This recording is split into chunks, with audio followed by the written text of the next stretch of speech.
Okay, so over the past few years of buying different multiple camera gear, from lenses,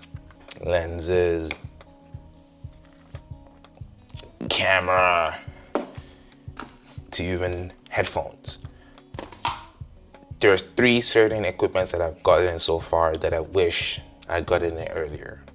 Let's get into it. Now, the first one being, it's a Sony ICD TX660 microphone. Now, this little piece of gear saved me so much, especially on a set.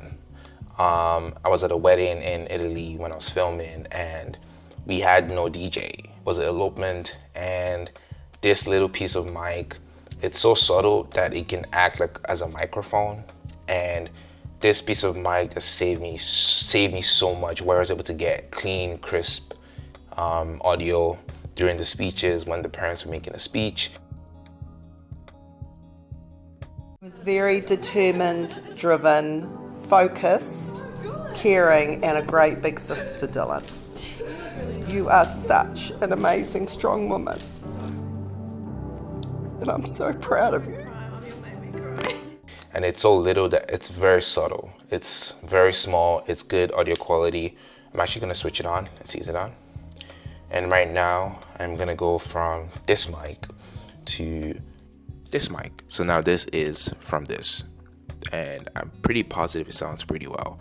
So yeah, it's such a little microphone that honestly, it's so cheap and little that it can help you get good audio.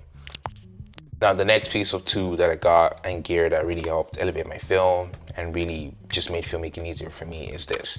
This is the Adobe Shinobi monitor.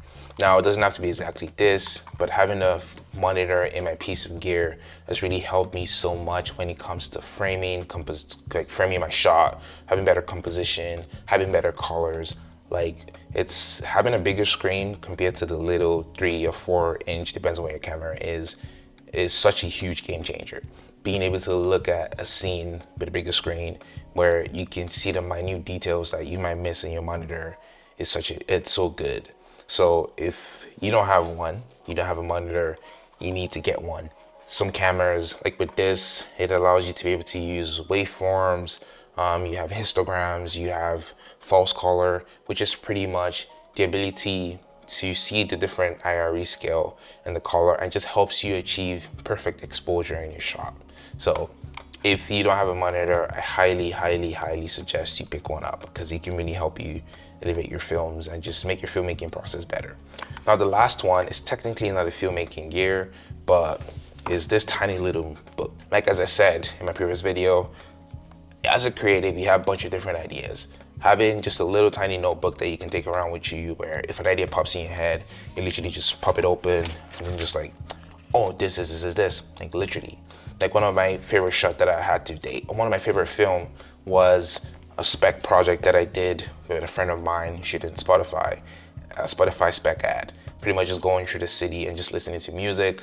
That's one of my favorite film. Some of my favorite shots were captured in that. But it was just literally me with this note on my way to work, and I had an idea of, okay, what do I want to shoot for a spec project?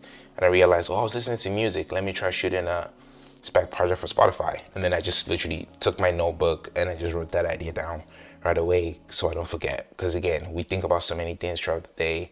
Having a little cheap notebook can really help you get my ideas and put my ideas out there. But yeah, those are my 3 favorite filmmaking gear that I've been using. And let me know down in the comment which other gear do you have in your tool or in your bag that has helped elevate your filmmaking. And I'll catch you guys in the next video. Peace.